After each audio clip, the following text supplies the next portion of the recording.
This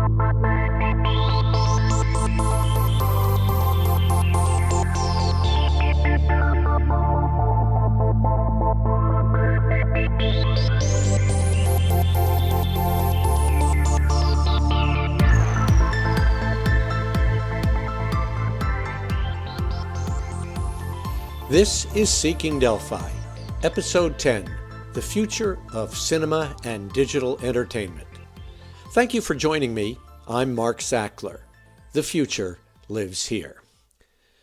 Man can't live by bread alone. The future of technology is not just about ethics and existential risk. Technology is changing everything and everyone. Prominent in that change is the way we produce and consume entertainment. In my household, we hardly ever go out to the movies anymore. We've joined the on-demand, binge-watching generation, immersing ourselves in long-form dramas on cable TV and streaming video services.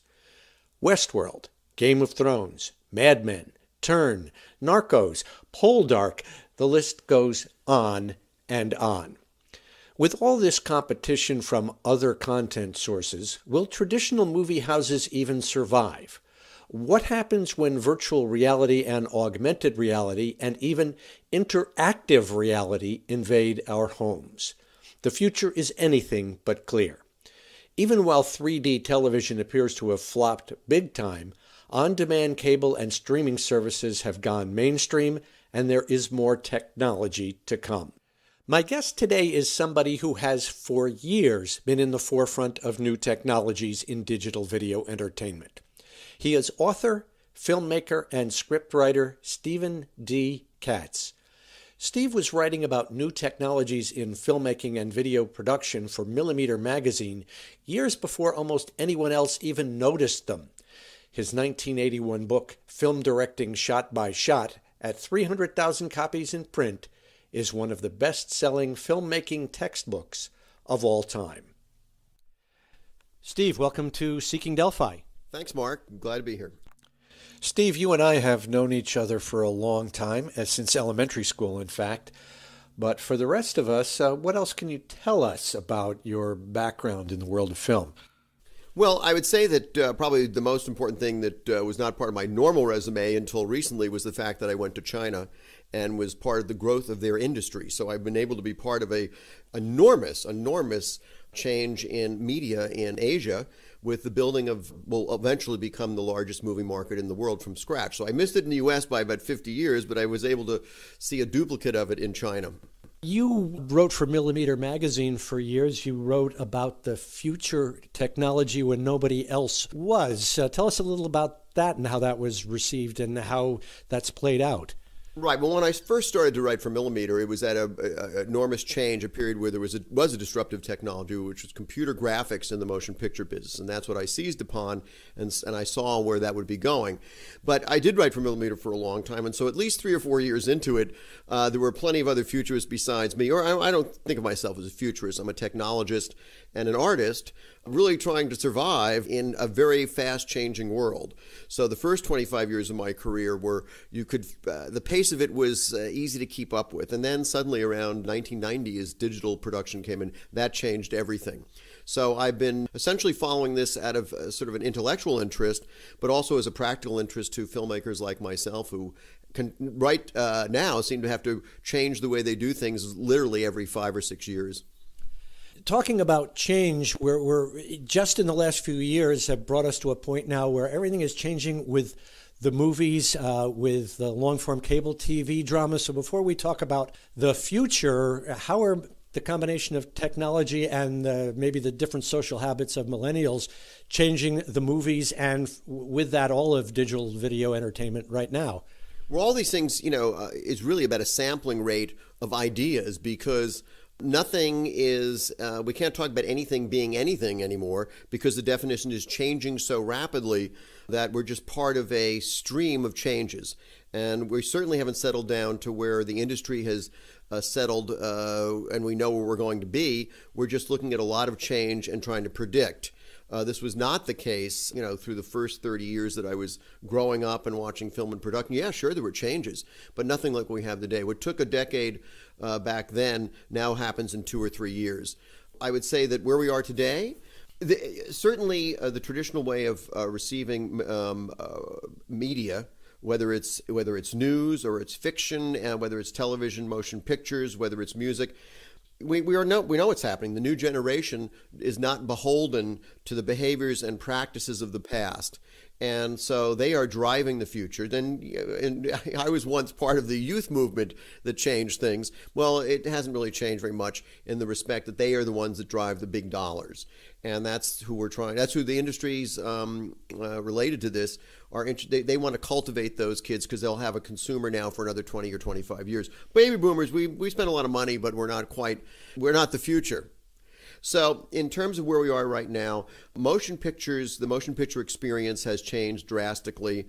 The television experience has changed drastically. And it's really about essentially a fragmentation. I would say if you had to look at any one thing, it's that now we have niche marketing and programming aimed at very, very small segments. And that's made affordable because its digital distribution is very inexpensive. So I would say right now that if we're looking to what we can predict is going to happen even in the next decade, we're really not too sure because we're tracking the habits of millennials. And technology keeps throwing different things at them, and they'll pick up one thing or another and run with it. But I think part of what's happened, too, is that anybody can make media at a very high level. So the increase of people putting things out for you to watch and consume has increased by exponentially. It's now tens of thousands of producers rather than corporations and a few very prolific artists producing material. So that's one of the biggest changes, the sheer quantity of information we have now. So would you relate that in terms of, for example, viewing habits going forward? We've seen a tremendous proliferation of long-form dramas, not just on cable television, but now streaming video, Amazon, Netflix. Some people say there has to be a shakeout. There's so much, but it just seems to keep coming and coming with some incredible quality. How do you see that developing moving forward?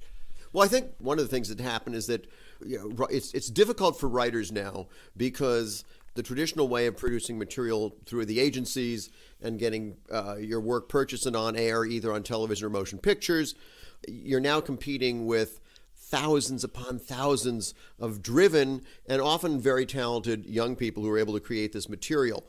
So that has been a challenge to the status quo. And what I think will happen probably in the next decade with you mentioned the proliferation on television, is the attrition rate is going to go to the point at which they're going to have to adjust. It is a little bit of a bubble.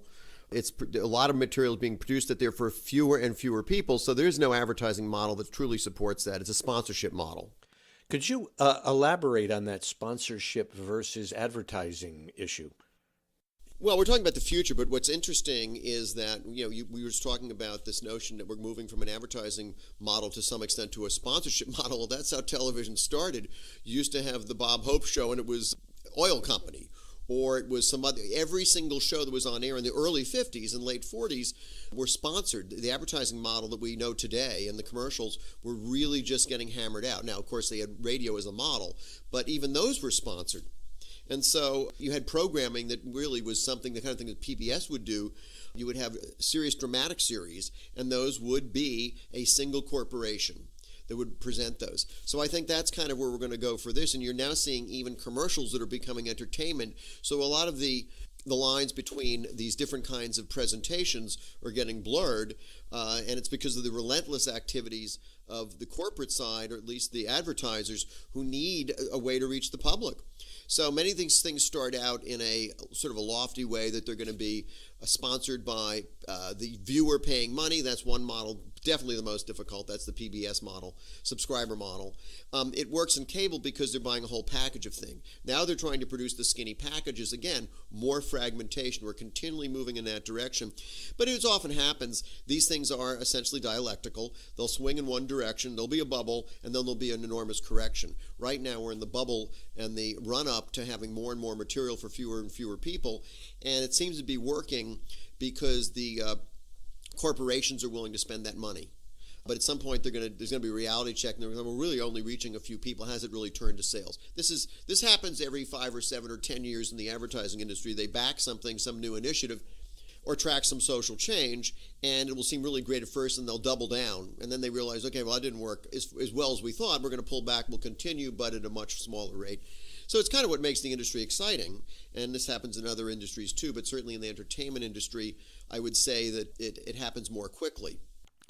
In terms of technological change moving forward, I'm thinking particularly of what seemed like a pretty strong signal of sea changes coming, being that Pokemon Go craze of last year. Do you think that augmented reality and virtual reality are going to have a major impact in the next few years on both the large screen and the small screen? Well, VR and AR is all the talk, and I mean, I almost can't have a conversation with new clients where this doesn't come up. But we have to remember that James Cameron pushed stereoscopic 3D motion pictures and televisions starting about a decade ago, and there was almost an industry-wide support of that. It took a little while to get it going, but the first few movies that came out where they could charge more and they made more, and it became a significant part of the revenue stream, then they all doubled down on it, and it lasted about 8 years. Sony was pushing 3D stereoscopic televisions.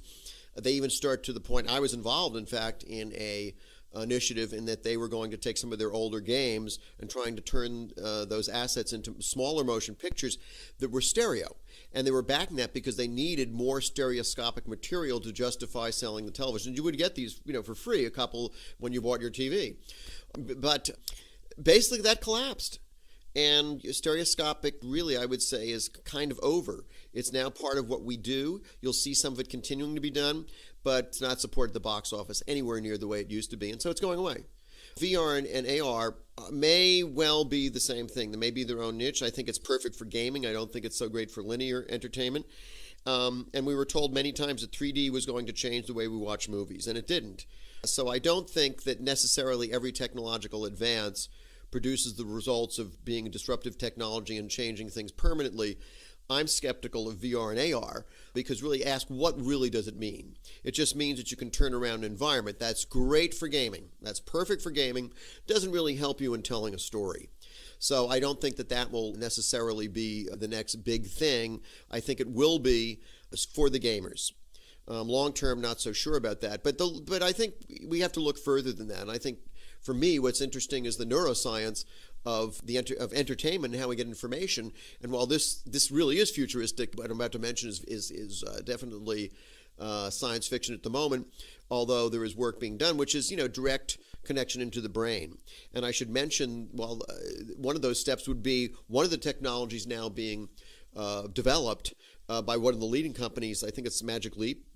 And they've received a couple of $1 billion, and they're, I believe, in my view, the leading AR company out there. And they're not, well, first of all, most of the VR first phase was little televisions replacing your glasses. You wore goggles, and you're looking at a TV screen, which is incredibly bad for the eye at that distance. However, Magic Leap is going to use lasers, and they're projecting directly into the eye onto the optic nerve. The whole semi-spherical back of your eyes are sensors and light receptive cells, and that's what they're projecting on. So there you're talking about an interface which is, bypassing the traditional analog method, and it is essentially going directly into the brain. Well, we'll see things like that. That was just for vision. But as that starts to happen, I think we are moving in a direction which will ultimately, I think this is 30, 40, 50, 60 years away. It'll be more like the Matrix. But just so you know, right now in medical science, we have experiments in which they have cameras which are replacing the eye for blind people, and they've only got it, I think, down to 40 or 60 pixels, and they can barely make out a letter. But the interface has been created. It does work, and I think it is quite far off, but that will eventually happen. And I'll make the broader observation, which I think that the future is about how we change the human rather than external things that we create change humans. I think we're going to be changing the human being through neuroscience and direct intervention into our biology and genetics. I think that absolutely is the more interesting aspect of what we're doing, and it's because it has huge implications for philosophy and huge implications for aspects of what we consider of right and wrong. imagine, even our values in terms of what we value in a human being. What happens when for $100,000 you can have intervention and have memories planted which allow you to play the piano, or in a fraction of the time you used to be able to play it. Those sorts of things then completely, okay, so now it's no longer, it's a society based entirely on merit. It's about how much can you turn yourself into Iron Man. So who has the most money? But these things, high-end technology is always going to go for the folks who have the most wealth. Anyway, and that's true of our healthcare system. So all these things, the rich are going to live longer than the poor. So, but these are the things that are going to change the entertainment industry. But it's way more than this new diversion or that diversion. We're really talking about something that changes the human being. Extrapolating from that, Netflix recently announced that they're going to be creating a series that will allow the viewer to choose their own ending, to pick the direction the story is going to go in. It'll be interactive, looking at being the combination of all the virtual reality, the computer technology, and being able to have the imagery maybe go direct to the retina or even to the cortex. Do you see a time when the individual may be immersed within the story as a character within the story? Well, yeah, that's actually happening now. I mean, the technology has not been so great that it's worked as well as it might. But, even in theater, which is entirely analog and there's nothing electronic in sight, we now have shows where you go in and you're part of a detective mystery. And you go and you have dinner and you're one of the participants, and the actors are the waiters and the waitresses. So that's something, in other words, that there's been an interest in it apart from technology. Technology certainly can enhance it. But, interactive gaming, I can remember going back even into the late 80s when games were first coming along that were more of a narrative type. And, we were being said, well, you're a writer, but you have to learn to do this because it's all going to be branched storytelling. So this is not new. In fact, that's almost 20 years old. But yes, the technology will revive that in new ways. It becomes something very different with VR if you're actually in a fantasy world in which you believe you are there, rather than just responding to the typical image in front of your eyes, and you're being asked to decide what those characters are going to do. It's a very different thing if you're in and around and surrounded. So yes, I think that's going to be part of what happens in the future for new entertainment. But I must say that there's been a fear, and it's been brought up many times, that this kind of interaction where user co-develop stories in real time, we're going to depose or replace traditional fiction. And you have to understand, why do people turn a page in fiction? Why they even read the book? They could go to the last page of the book and find out everything that happened, but they don't. And they put themselves through 500 pages of getting the story incrementally because that's the pleasure of the thing. And the pleasure when you turn the page, you don't know what's going to happen. Some of that is removed when you go to when you're actually directing the story yourself. But they are very different things, and I'm not opposed to one or the other. But I think I would not assume that that's going to be all the rage in the way that traditional fiction has it, because it's had its opportunity to do that for a very long time, and it's never really happened. One final question, since this all started with the movies and TV came later, cable TV came later, streaming video came later. How do you see the movies evolving? What does it have to do to survive against all this stuff when 20, 30, 40 years from now, the technology that you can immerse yourself at home may be as good as anything you can get by going to the movie theaters? Where will we be? Will the movies in the traditional sense survive in that environment of the big screen movie house? Well, it's a very good question, and certainly industry asks itself this last 15 or 20 years over and over again because they're really quite scared. But we've had this worry before in the late 40s when television came along. The motion picture box office dropped substantially in the early 50s, so what they came up with were things that were better than you could do at home, so that became widescreen and stereoscopic sound. They had stereoscopic sound all the way back in 1929 and 1930. They knew how to do it, but no one was willing to do it. But they needed it by 1950 to get the audiences back. But really what happened was, after a period of time, they didn't need any of that. People just returned to the motion picture experience because they wanted to get out of the house. And that remains the same today. Now, I think what will continue to drive the motion picture experience, I have a 70-inch television, and when I come home and I sit in my couch and I'm looking at it, it's a terrific experience, but it's not the movies. And the fact that I can go up and stop it and get something to eat means there's a level of attention that's not there. I kind of like to give myself over to the movie in the theater, which is why everybody goes. But it's still a social experience. But if it were strictly on the merits of a motion picture experience versus the home experience, it gets tougher and tougher for the movies every single year. And now what's happened is we've had it with these large screen televisions at home, including stereoscopic, and really good sound systems. I only spent a few $100 and I have surround sound in my living room, and it's epic sounding when I need it to be that. And it's not the same experience being home. Every now and then it's like, I don't want the distractions. I want to go do this thing. So it is, and you don't say to kids, let's go watch TV, or your girlfriend, let's go to a movie. That's an experience. So I think that that's going to be with us for a long time. Now, one of the things that's changed because of the way that this stuff is already taking place. So we're talking about things that aren't just the present. They're already been going on for several years. But the industry has adapted. And so, for the longest time, the exhibitors fought very hard against having movies released as quickly as they would be. The window for the exhibitors was shrinking. So they were now competing with a movie that, after 2 weeks in the movie theaters, it could get pulled and put into it on television.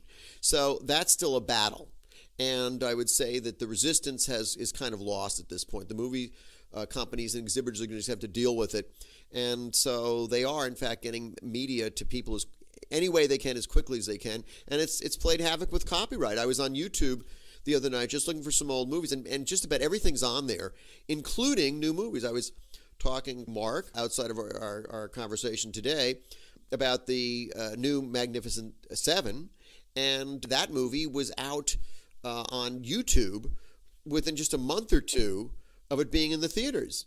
And that window is shrinking and shrinking and shrinking. So at some point, again, because these things are dialectical and they swing from side to side, this may produce some very undesirable effects.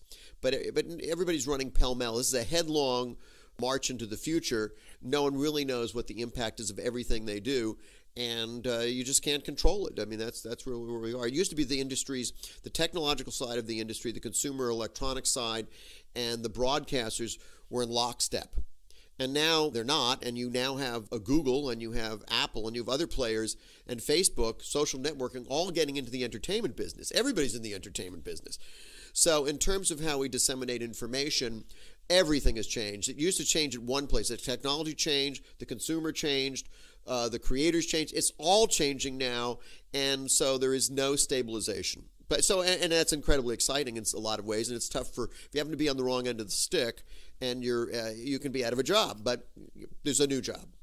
Well, Steve, thank you. Some really good stuff here, and we hope all the changes shake out well for you. Well, you have to take it. You have to accept the fact that there's going to be ongoing change, and that's your new life, and just run with it. It's actually exciting as long as if you put the fear away and you do it for a while. It's all positive.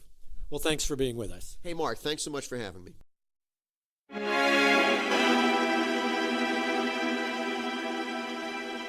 Will people keep going to those traditional big screen movie theaters if only to go out?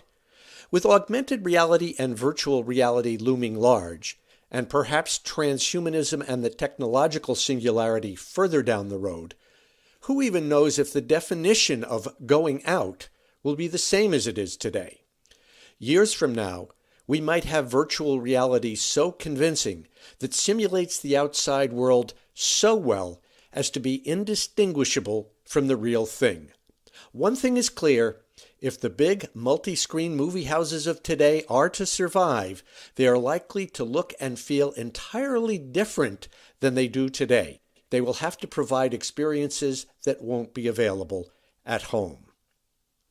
In the news this week, Hyperloop One has completed its first test track. It's a 1,640-foot-long tube in the Nevada desert.